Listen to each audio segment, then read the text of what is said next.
Hi hello नमस्कार मैत्रिणींनो, आजच्या एका नवीन व्हिडिओमध्ये मी तुमचं स्वागत करत आहे। तर मला हे आहेत एका कस्टमरचे 4 ब्लाउज, ते मला कटिंग करायचे होते। कटिंग करून स्टिच करून द्यायचे आहेत हे 1-2 दिवसामध्ये।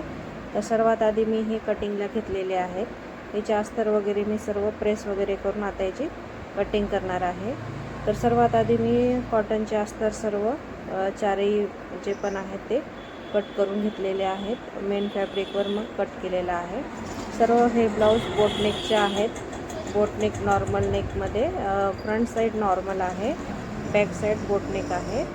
तर अशा प्रकारे जर ही कटिंग जर तुम्हाला पाहायची असेल तर तुम्ही कमेंट करू शकता। सर्वात आधी मी हे पेपर कटिंग माझ्याजवळ केलेली होती, तीच पेपर कटिंग मी वापरलेली आहे बोटनेकमध्ये। फ्रंट साइडचा फक्त फ्रंट नेकसाठी मी फ्रंटचं एक कटिंग करून घेतलेला आहे। सर्वात आधी हे पूर्ण मी मार्किंग वगैरे करून ह्याची कटिंग वगैरे करून घेतलेली आहे। त्याच्यानंतर हे फ्रंट साइडला मी चेस्टच्या भागासाठी पफ घेण्यासाठी, समजा पफ क्रिएशनसाठी दोन्ही साईडने मी अर्धा इंच वाढवून घेते, खालच्या साईडने अर्धा इंच वाढवून घेते। ते अशा प्रकारे हे वाढवलेला पण भाग मी कशा प्रकारे वाढवलेला आहे ते पण माझ्या यूट्यूब चॅनलवर अपलोड केलेले आहेत।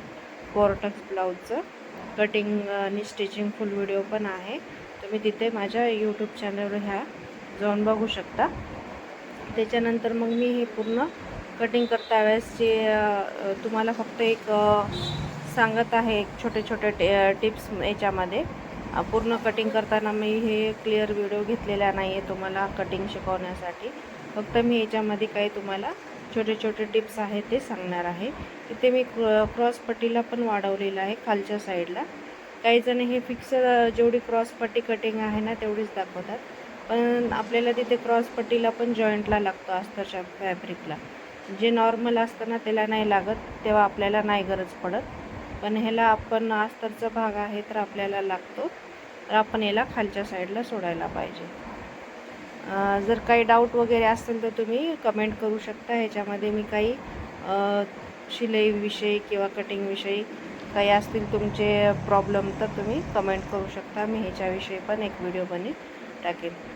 तर हे आहे फ्रंट साईडचा नॉर्मल गळा घेतलेला आहे। बॅक साईडचा आहे बोटनेकचा पॅटर्न कट केलेला। बोटनेकमध्ये आपल्याला मटक्या गळ्याचा शेप घ्यायचा आहे, ते करायचं आहे ब्लाऊज। तर सर्वात आधी हे मी पूर्ण अस्तर वगैरे कट करून घेत आहे। आणि हे ब्लाऊज मी पूर्ण स्टिच करता वेळेसचा व्हिडिओ घ्यायचा होता, याच्यानंतर मी व्हिडिओ घेतला नाही, मला गडबड होती। क्लायंट आलेले होते, क्लायंटला बोलत बोलत मी तसेच पूर्ण ब्लाऊज केलेले आहेत। फक्त याच्यामध्ये एकच ब्लाऊज मी दाखवलेला आहे, बाकी सर्व मी आधीच कट करून घेतलेले आहेत। आणि बाकी हे एकच ब्लाऊज मी कटिंग करता वेळेस तुम्हाला दाखवले। 3 ब्लाऊज माझी कटिंग करून झालेले आहेत, राहिलेला होता फक्त हे एक ब्लाऊज मी कट करता वेळेसचा हा व्हिडिओ घेतलेला आहे। त्याच्यानंतर ह्याच्यामध्ये जे बोटनेकचे पॅटर्न आहेत ते पूर्ण शिवून झाल्यावरच त्याचा पण व्हिडिओ घेतलेला आहे, ते पण तुम्हाला दाखवते। लास्टला तुम्ही व्हिडिओ स्किप न करता बघा, व्हिडिओला थोडं सपोर्ट करा। खूप दिवस झाले चॅनल मी काढून आहे, पण मला पण याच्यात व्हिडिओ जास्त टाकायला वेळ भेटत नाही आहे। तुम्ही पण मैत्रिणींनो व्हिडिओ पाहता, कमेंट करत नाही आणि सपोर्ट पण करत नाही आहे। जर कमेंट वगैरे केली तुम्हाला कोण्याविषयी ब्लाऊजची कटिंग किंवा काही असेल तर तुम्ही कमेंट, जर त्या कमेंटवर मग मी त्याच्यावर व्हिडिओ बनवून तुमच्यासाठी शेअर करते। जर तुम्हाला काही कटिंगविषयी काही विचारायचं असेल तर तुम्ही विचारू शकता कमेंटमध्ये। बोटनेकची कटिंग, नॉर्मल नेक किंवा कुर्ती, वन पीस, घागरे सर्वाविषयी तुम्ही मला विचारू शकता। त्याच्यावर मी तुम्हाला जे पण पाहिजे त्याची कटिंग वगैरे अपलोड करते। याच्यानंतर मला एकाच वेळेमध्ये सर्व का होत नाही आहे कटिंग स्टिचिंग वगैरे दाखवायचं, तर तुम्हाला जे पाहिजे ते तुम्ही जर कमेंट केलं तर त्या हिशोबाने मी कटिंग स्टिचिंग तुम्हाला दाखवू शकते, तर तुम्ही प्लीज कमेंट करा। ह्याच्यानंतर हे बघा, आता हे माझं झालेलं आहे, पूर्ण कटिंग वगैरे झालेली आहेत। आता याच्यानंतर मला स्टिचिंगला बसायचं आहे। तर हे पूर्ण कटिंग एकाच वेळेस आपल्याला 4 ते 5 ब्लाऊज असल्यानं आपल्याला सोपं जातं। सर्वात आधी 4 ते 5 ब्लाऊज जे आपण आहेत त्याची सर्वात आधी आपल्याला अस्तर काढून घ्यायचे आहेत मेन। अस्तर जर क्लायंटने जर अस्तर आणले तर आपल्याला अस्तर काढायची गरज नाही आहे. आपण नाही आणलं तर आपण सर्व मॅचिंग अस्तर काढून घ्यायचे. त्याच्यानंतर मग कटिंग प्रेस करून कटिंग करायचं आहे अस्तरचं केव्हा पण. त्याच्यानंतर मग आपल्याला हे प्रेस वगैरे करून एकावरती एक 4 ते 5 ब्लाऊज असलं तर एकावर एक ठेवून पण आपण करू शकता. परंतु आपल्याला वेगवेगळे जर पॅटर्न असतील तर सिंगलच कट करावं लागतात. माझे वेगवेगळे पॅटर्न होते तर मी सिंगल कट केले. सर्वात आधी येलो कट केलेला होता, मग ते वाईन कलर, मग हे गुलाबी कलर. हे असे 4 ब्लाऊज आहेत चॉकलेटी कलरचे. ह्याच्यामध्ये असे 4 ब्लाऊज होते, मी ते कट करून घेतलेले आहेत. पूर्ण कटिंग झालेली आहे.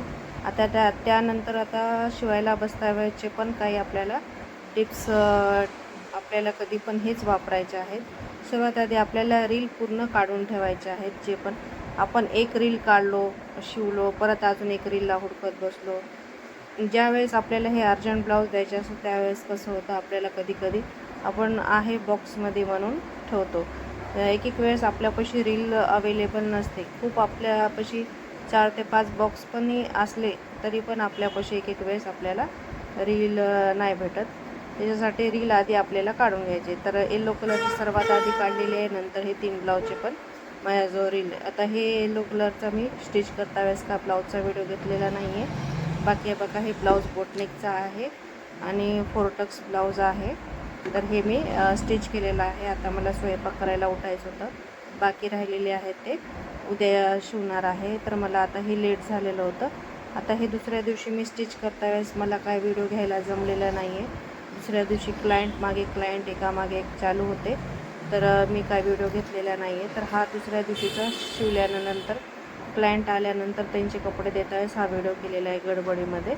तर हे सर्वात आधी हे एक ब्लाऊज मी त्यांना रेडी करून दिलेला आहे. याचा शॉर्ट व्हिडिओ पण टाकलेला आहे. हे ब्लाऊज मी त्यांना बॉडीवर मेजरमेंट घेऊन ते शिवून दिलेलं आहे. ते फिक्स झाल्यानंतर त्यांनी हे बाकीचे ब्लाऊज दिलेले आहेत. ब्लाऊज माझे परफेक्ट बसतात, मला गॅरंटी आहे. पण क्लायंट काय म्हणते, सर्वात आधी आपण ब्लाऊज एक टाकून बघू, त्याच्यानंतर मग दुसरे. आपण पण तसंच करायचं. सर्वात आधी एक ब्लाऊज ट्रायल करून देऊन बाकीचे मग शिवायचे. तर 2 ब्लाऊज रेडी केलेले आहेत. हे तिसरा आहे मटका गळा. याच्या आधीचा होता बोटनेकचे दोन्ही पण. हे पण बोटनेकमध्येच कटिंग आहे, फक्त मटका गळा तिथं आकार दिलेला आहे, डोरी लावलेली आहे. तर सर्व ब्लाऊजचे मी रेट 350 घेतलेले आहेत. एकेका ब्लाऊजची शिलाई. बोटनेकचे आहे, प्रिन्स कट आहे, 4 टक्स आहे. 350 रुपये ह्याची रेट पण घेतलेली आहे. सर्व ब्लाऊजचे डिझाईन कशा वाटले कमेंट करा. आणि व्हिडिओ आवडला असेल तर लाईक, शेअर, सबस्क्राईब करत जा. अशा प्रकारे काही नवनवीन व्हिडिओ मी तुमच्यासाठी घेऊन येत जाईन. तोपर्यंतसाठी बाय.